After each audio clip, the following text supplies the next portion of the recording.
Welcome to her YouTube channel. But my name is Seun. And who is her? What's your name? Tamara.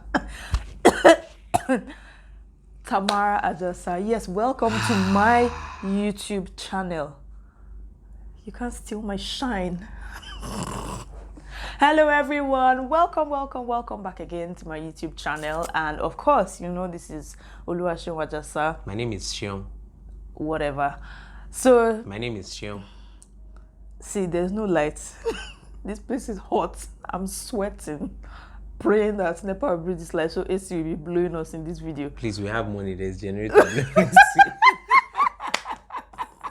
Better cut it out. I see there's no light. There's no And light. you're wearing sweater.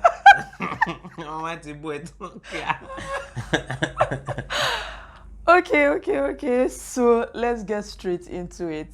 Thank you all so much for the love and for all the views I got with part 1. I don't think there's any video on my channel that has up to 300 views yet. Okay, besides the videos I've posted like over a year ago, which is my first set of dance workout videos. So, I got star power, you know. yeah, so maybe bringing him to the channel helped to boost my views. What's that? Anyways, so you all asked for part 2 and it's been like 2 weeks and finally we are here with part 2. Part 2. Yes. And thank you to all the people who watched. Yeah, you know, who watched the live premiere or whatever. Premiere, whatever. You know, when I even selected that option, I didn't know what I didn't think of what it meant. I just thought, because usually I'll just upload my videos and schedule it to publish. Your French is rusty. Premiere Please. is life. And I'll publish it or schedule it. So I just thought, something different. Let me click the premiere option. I clicked it just for me to realize, oh, that means it will be showing it like a live stream, no rewind, no fast forward. Like, oh, that's cool. So I might do that again for this one. So if you're watching this on our live premiere, thank you so much for joining us. We are so grateful. Let's get into today's topic. And so this video is going to be about 5.5 years in marriage. We'll be 6 years in marriage in August. It's more than 5.5 years. Yeah, true. We'll be 6 years in August. And another thing, I got a lot of comments about how many times I rolled my eyes. I never knew it was that bad until I watched myself. So I will try not to overroll it this time around, okay? So basically just about how marriage has been for us, how it started, how it's been over the years, what we've learned so far, you know, the ups, the downs, so to say. That's basically what it's going to be about. So maybe I should be asking you questions, because if I don't ask you, you might just take this into another tangent. I have milestones planned in my head, please. Oh yeah, start. I don't have any milestones, so go ahead and start. Yeah. So like I said, we married. What next? We moved in at the same time. At different times. Yeah, well, so interestingly, I was living in my mother's house right through. But when we married, I'd secured a place and we moved in together. Okay. So I didn't move into the house ahead of her. She didn't move in ahead of me, obviously. You know, did some work and then moved in together. And so our married life started. You know, year 1, like they say, interesting, you know, everything all over the place. You're now married. What next? Everybody has gone home. So what are you up to? What will you be doing? I had my job. She had a business. You know, trudging on. Continue doing the work. But you see, dating or courtship period is not the same thing as waking up on the same bed, the same person, day in, day out. Whether you went to bed happy or you thought you woke up on the wrong side of the bed. This person is there, deserving of attention. So what do? How do you manage that? You know, all the planes will be like, I like my space. There's no your space anymore. It has become our space. fact, there's no your room. It has become our room. If you want to go and sleep on another bed, both of us will sleep on that bed. So, but it's interesting. I think one of the major highlights, we're almost 6 years in now. We are real. There is no, I can give that to her. If she's not feeling something, she comes out and says she's not feeling it. I'm a bit more diplomatic, though I didn't study diplomacy, so that's my style. But for her, she ain't feeling it. She wants to let it out. So how to manage that hot and cold, kind of situation. And then one of the important things I think I remember I mentioned on the last episode is that if you are not emotionally stable, marriage will test you. Test your emotions, test your patience, and test your sense of responsibility. See, while you're dating, you're in courtship, if you're angry or unhappy with a situation, worst case scenario, you enter your car or you call any of these taxi hailing companies and you go and you refuse to carry your phone. You are sending texts, you refuse to reply. But you say you're married. You can argue in the kitchen. You are coming back to sleep on the same bed. You are going to walk past each other every day. Particularly if you're living in the same location. And it's not as if you work and you're separated by work or things like that. Even if you are, every day, you will sleep on the same bed, you will wake up. It's interesting because for me, the greatest lesson that I think I'm learning so far is managing your emotions. Very important. You have to be a master of your emotions. You can't let it get away from you. We hear a lot of stories, and people wonder how could two people who claim to love each other so much become stark enemies, that things can happen. Emotions can rub you off wrongly if you don't manage them. And what you have to understand is this. At the end of the day, subscribe to the principle of God who, created the institution of marriage. One man, one woman become one. So if I am angry with her, I am angry with myself. So I tell myself, can you be angry with yourself and be happy? You cannot. So you have to stop being angry. Even though she may not have apologized. I'm not waiting for the apology. But just find a way to work. Let's make it clear. I apologize more than him. Let's just make that clear. Who says I'm sorry the most? Me? Say it again. You don't say you are sorry because you don't even believe you do something wrong. That's the first thing. If I even tell you you've annoyed me, no, when I but say, wait, you've really upset me today, you say, what did I do? Wait. Who says sorry the most? I've asked you again. Me. No, recall. You think of it. I say sorry before you will reach where you will say sorry, you will be warming up to come and say sorry. Who says sorry? Let's think of it again. It seems like you are forgetting. I say sorry the most. Okay. She's part of me, so she says sorry the most. Let's put it that way. It's the reality. I think there's none of us will say anything plastic. You must understand that because you have different backgrounds, you come from possibly different value system. They may be similar in certain areas.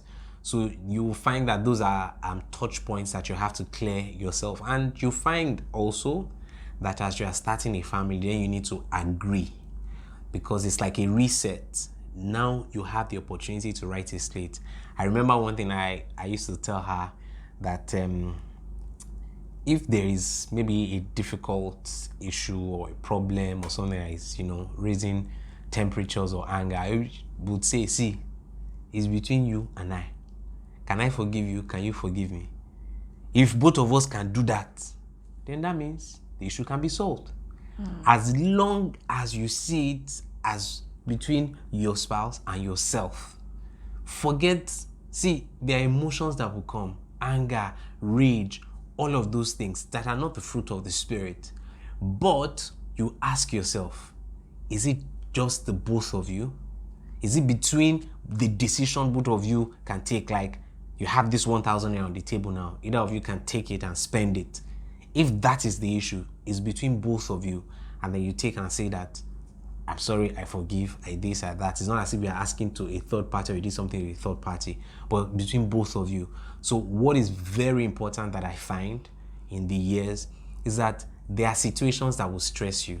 There are situations that will test you. There are times that the environment will be tense because of the actions of either of us.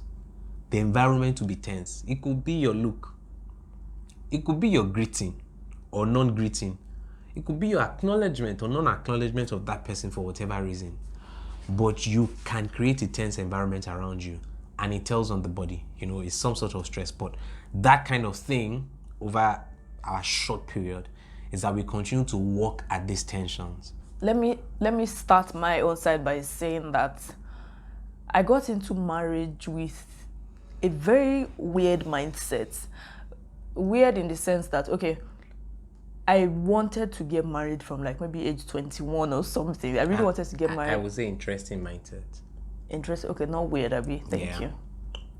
I wanted to get married very early because I just wanted to leave my parents' house. And that's like a whole different story for another time. But I just really wanted to go out. So I really wanted to like, let me just start my own life. Let me start my own family and all of that. So, and then there was just a lot of baggage, a lot of pain and hurts and all of that was filled up in my mind. And I thought that marriage was the solution. So that's what I meant by I got into marriage with a very weird mentality or interesting mentality. So I thought marriage was my salvation. Like, I'll get married and then all my sorrows will be gone. And like everything that has ever worried me will just go away. Boy, was I wrong. Because you realize that if you don't mature, if you don't let go of some things, if you don't let go of your past, you are only going to mess up the present. That's just the fact. And that's what happened to me. So like, it was really tough for me our first year in marriage, where yes, we're very good friends, best of friends, but we're fighting a lot more than I would have imagined. And I look back and I see that I can't say it's his fault. While he's not perfect, and yes, there are things that he genuinely did and really upset me. But the point is, I looked back and all I could do was look in front of the mirror and be like, Tamara, you are the one that brought the issues, okay? You came into this marriage thinking that your husband is your savior and is going to, like knights in shining armor, that's going to sweep you away, and then he will just bring eraser and wipe away all the pain from before. And so I was just a hot mess. Quite frankly, I was a hot mess. I was getting upset all the time. I was always so unnecessarily over emotional and all of that. It was so terrible. And it took me years to actually grow. I'm still maturing, definitely. It took me a while to grow, and then I'm like, ooh, look, I am responsible for my own happiness.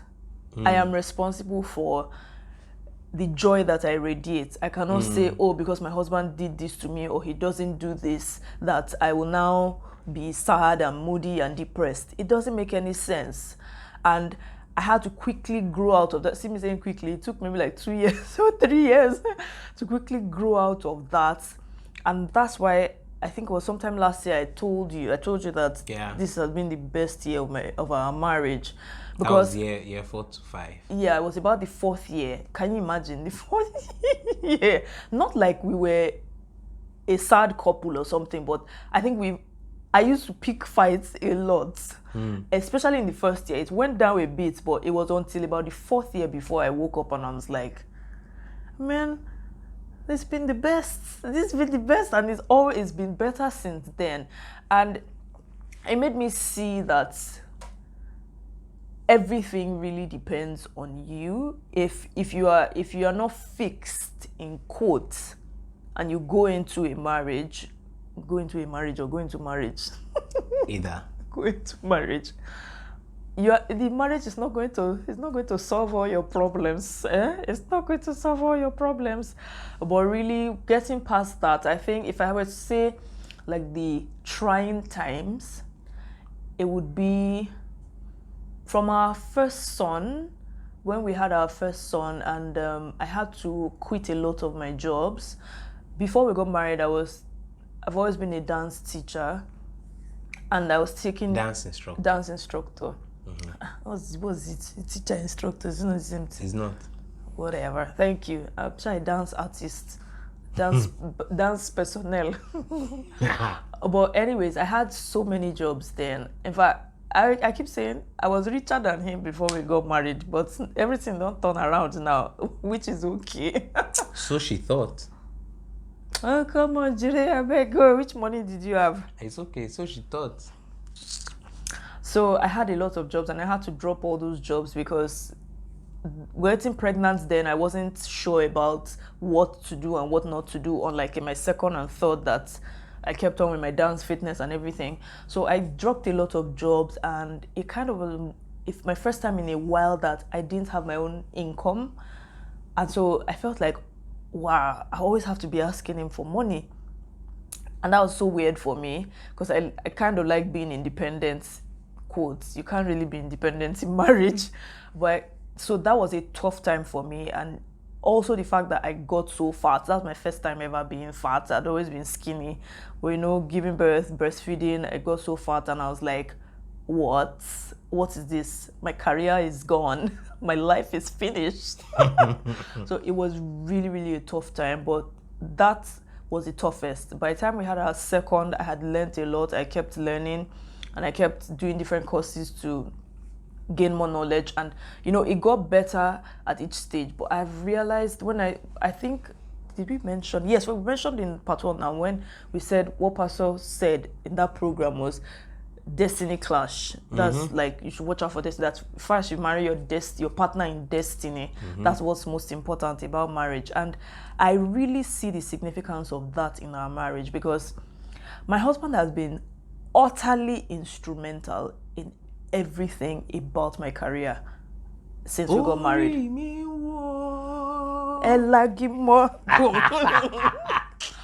So honestly speaking, I can't even explain it. And it's not just, yes, financially, of course, he buys my equipment, buys me anything I need for anything I want to do, but it's just being there for me to push me. There are times when I am so discouraged, when I'm like, I'm so down, I'm done, like this is not working, I don't know what to do again. He keeps pushing me, like it's his mission, even things that I haven't even been so sure of, but because he knows it's in line with what I do, once I convince him, he'll put in everything he can again to just, see that I'm happy, see that I'm doing what I love, see that I'm fulfilled. And I think of it like, wow, what if I married someone who didn't do all this? Like, what would be of my story, so to say, right now? What would be of my career, of my purpose? It's even beyond career, more like a purpose and ministry, like what I am sent to do, what God brought me here for. And he's been so instrumental, and I can't express it beyond this. Seriously, it's just, and that's a cue for you if you're watching this and you are single, or you're still in between deciding, should I say yes, should I not say yes, is she the one, is he the one, and all of that. You really need to know. You really, really need to know and be sure, because once you go in, especially for a woman, and I'm saying this seriously because so many times it's the woman that suffers in a marriage that is wrong. So many times the woman suffers a lot more because her dreams gets to be buried. Well, yes, I won't talk really about do think proportion so. here, but if anybody marries wrong, it cuts across, and it really affects. Maybe as a society, we have not acknowledged how a lot of our men have been damaged by it. Well, and how they in turn continue that damage with other people. but it really tells. That's why for me, first 3-4 years, one thing I settled in my mind very quickly, and I found out that it was actually been a part of me before we married, is that I have to be patient. Patience never comes back wrong. Like we say, suru, lere. You mean like patience towards me, or? Yes, patience is about everything. There are times when you think you need to get this marriage now. Everything now. Get sorted. this marriage. Get this marriage sorted now. Or get this issue sorted now. Get this thing done now. You just have to be patient. And give things time. As long as you have two parties that are willing to focus on the marriage, it works. Because one of the things that I'm sure never crossed our minds is to say, oh, this thing is strong enough. I want a divorce. I want out. I'm tired. I usually, when I'm speaking to some of my friends or my colleagues, that there's nothing I cannot walk away from. Business, transactions, anything that go wrong, except my marriage. Because that is the commitment I have made. Made to her and to God as well. And additionally, for all the additional responsibilities that come with that. I enjoyed the company of God. Like she said, one thing I learned is my happiness cannot come from a human being. Yeah. So as you see her, fantastic, head to toe, is just a bundle of everything. Yeah. You can see her haircut as well. And the makeup, everything on point. That person is still a human being. Yeah. So very early in life, I learned that my joy and happiness must come from the inside.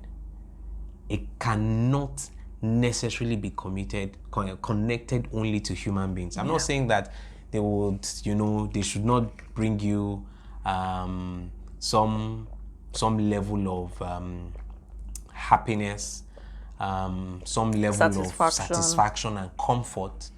But the primary source of your joy cannot be any human being. It has to come from inside. That was what carried me through those phases that she called very difficult and tense. And in fairness, I can tell you, I have had fantastic 6 years. All of the questions that she asked me before we married, of some milestones I would see in my life, those milestones even came earlier than the period I said they will come. I reckon that yes, it was challenging. I may not, there is no way I can fit into it. For example, I had to go to work, and when we had our first son, she was at home alone with him, and she would come back, very young baby. Of course, it wasn't mounting or even walking around at the time, but she would say, oh, I'm tired. Yeah. This happens. And, and sometimes I would come back late. I'm on calls till late. So I learned carrying my son on one hand, and I'll be on phone calls for hours late into the midnight. So he will sleep off while I'm speaking, and I would, you should like to hype yourself. But within that you are period, not saying the fact that you only did that for number one. Number three, you never do that one. No, now. but at number 3, you like hyping yourself. She's still in that stage where she's breastfeeding a lot, and so she's eating a lot of the time. Oh, that mommy was not breastfeeding a lot. But of course, when I come home, I still, baby girl enjoying her company. I rock her to sleep. I'm the sleep master. In the rocking chair. I found a way that works for me to get her to sleep. Most important thing is that she's sleeping, loving the voice of her father, But in those years, one of the things that carried me through, and I think it's the same way I look at all of the experiences I have in life, I record my happy moments. And I downplay the moments that seem sad, to an extent that if somebody tries to tell me to recall what those sad moments are, I find it difficult, but I recall the happy moments a lot. They help me to carry on when I face challenges. So most of the time, what I record a lot, what I pay a lot of attention to, because when something is in front of you, you keep it very close to you. That is what you'll be seeing. You will not see the other thing. So I record the happy moments. The joy I have in life is when I see her, being herself, doing her honest best, and achieving, You know, I'm very always intrigued about her mind. Her creativity is out of this world. You know, those things always get to me, like, how did you get this done? You know, so I'm that fires me up, you know, gives me great joy. So all through those years, I could see those things in hand. It was happy for me that these things were going to come out. You know, of course, I won't tell you that there was no time I was angry or anything, but I've learned very quickly, and this scripture always guides me, that let any speech that comes from your mouth, let it speak grace to the hearers. So I find it difficult to, even in my daily life, I don't know how to abuse people. So I find it difficult when I even get into tense situations for that abuse to come out, because I'm not making that part of my daily life. So it was difficult for me to say I want to look at her and say, maybe because I'm angry now, I will say something that will abuse her. I'll ask myself, will that thing minister grace?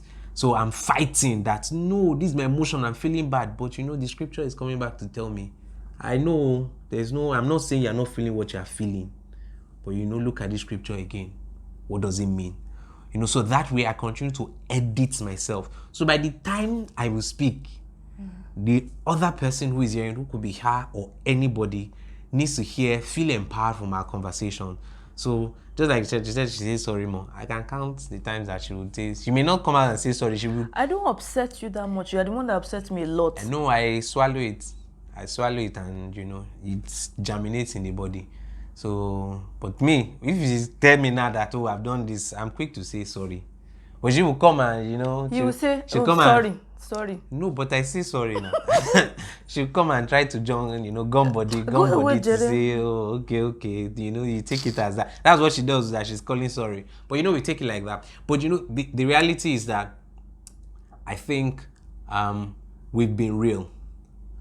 I have no pretensive bone in my body.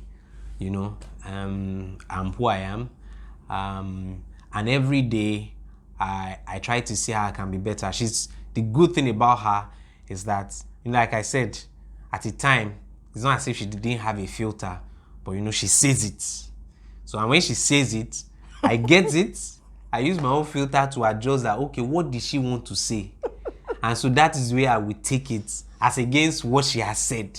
Because if I'm going to take it from what she has said and I'm analyzing, I start to go into my, you know, analytic territory and saying, do you know the implication of what you have said? I don't go that route because I see that it's coming from a good place. So we had the interesting times, we had the challenging times, you know. Child one came, you have to look at your finances and the implication for that. Trust God for grace for you to have, you know, provide. And in between, you know, we're quite busy. Child two came, you know, when people see them, they think they're like twins, you know, and Madam is it. Madam for me is like this, Iremide is like this. Yeah. They are not like twins. Facially, people think, you know, when they look at them. But no, she's the champ, you know, going through this, you know, she was in between doing weight loss. And I look at her, I'm like, how? God, she carries. No, I'm not bothered, you know. when she's still breastfeeding, so, you know, look at her, you know, all that. And then child 3 came, all before we clocked. No, it was after her 50th anniversary. Just after her 50th anniversary, number 3 came. And so here we are, you know, with 3 children. It's interesting. It comes with its own set of challenges. But if there's one thing that I think works for us, is that we're willing to take on the challenges. I've always toughed my hat to, you know, my madam at the top. She's been a rock star through this. You know, the amount of work it takes, the planning and organization that she's applied to it as well, the management of the resources that comes with it. And that's one thing. Trust them to manage the resources. One thing I also learned very quickly, and I learned this from a number of my mentors as well, you will never ever have a happy home if you think you can use money to control your partner. Yeah. You are setting up yourself for a great downfall. So I'm learning that all the time, that the worth of a man's life does not consist in the things that he has. So I am not all about this is my money, this is my chair, this is my house, this is my car, this is your... Those things I've learned very quickly. If you want to go far and enjoy it. Don't think that you can use money to control. One thing that I have struggled with over the years is the fact that I am extremely say my mind, like he has been saying, though he's been making it sound like in the negative part when I'm angry. But generally, I don't know how to keep anything from my husband. But because he claims it is by his profession, let's accept that is the reason why. Not profession, my training. Let's accept he's a lawyer. He doesn't say things. If there was one thing I worried about before we got married, and before we even started courtship, or just by the time we started courtship, I was like, oh, I talk a lot, he talks a lot. Oh gosh, I always imagined I would marry someone that was quiet, because I felt like, in my mind, what I thought was, if you talk a lot, it's best to marry someone who is quiet, so that you complement each other or something. That was just the mindset I had. And I always worried about it. Like, Now, I guess the funny thing, he talks a lot, no doubt, but he selects what he talks a lot about. Do you understand? If I bring a business situation to my husband, or about my job and I need to do this, my business, how do I rebrand myself and all these things, my husband will sit down with me and be talking for 2 hours till I'll be yawning to make him see that I've gotten the point. Can we end this conversation? But when it comes to personal, like, let's say emotional things, my husband does not talk. Something like bad, I don't know, maybe not bad, something happens to him and I know that it can cause you to be sad or cause you to be angry. And he will say, no, nothing. It's just there, nothing. I'm like, give me details. How was work? How did this go? Something. He doesn't talk. When it comes to, like, the way he's teaching, he wants to be telling you to do something. That's when my husband will talk for 2 hours. For 2 hours. In fact, you've seen the way the video has gone. It's not much of him talking about our marriage, but what you should do when you get married. No, and it's speaking from a reflective point of see view. Me that was worrying that he talks too much. Imagine if I now really married somebody that was really quiet, and it will be paining me, because what annoys me is the fact that he doesn't talk when it comes to emotional things. Maybe you were praying that I shouldn't talk, so we got into the marriage and I started talking. I cancel and reverse every wrong prayer. I cancel it. And that thing, oh gosh, it was one of the things that frustrated me at first. Like, how does this guy not talk to me? How, if I just remembered something else that really frustrated me. But do you want to know? Maybe we should do a separate video about the major, what's the word? Not dichotomy, the major differences or whatever. But seriously, man. So when you say you're an open book, yeah, something, I'm looking at you like, I was trying to hold myself and just be like this. I couldn't hold it anymore. He does not talk the way I want him to talk.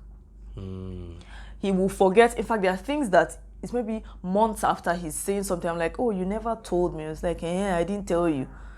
And I'm like, no, you never told me, because I would have remembered. Sometimes she doesn't remember. You tell me I'm talking too much. Because you talk too much about the things I don't want you to talk about. The ones I want you to talk too much about, you don't talk. Do you not get it? So, friends, thank you so much.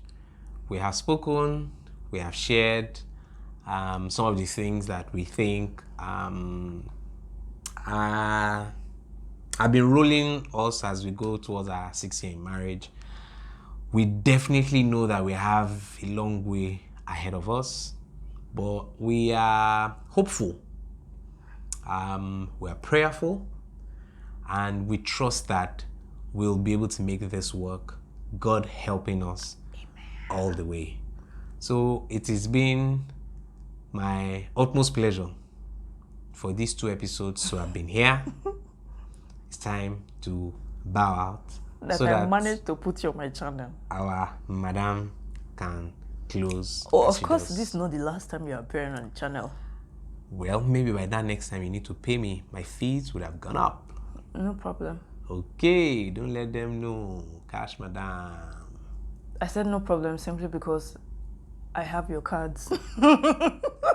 Anyways, thank you all so much for joining us today on this part 2. Well, I feel like in my mind I'm thinking of other topics that we actually didn't really go into, but we'd always work on that much later. Or you could give us ideas of things to talk about, please. Please do drop a comment for us on specific areas of marriage or relationship that you'd like us to discuss. Please do that for us. And if you're yet to subscribe, please can you hit the subscribe button like right now. Thank you, and do give us a thumbs up if you enjoyed this video so that we can make more videos like this. Thank you, and please share this video. Share with your friends, okay? Thank you so much, and say bye for now. Bye. See ya later.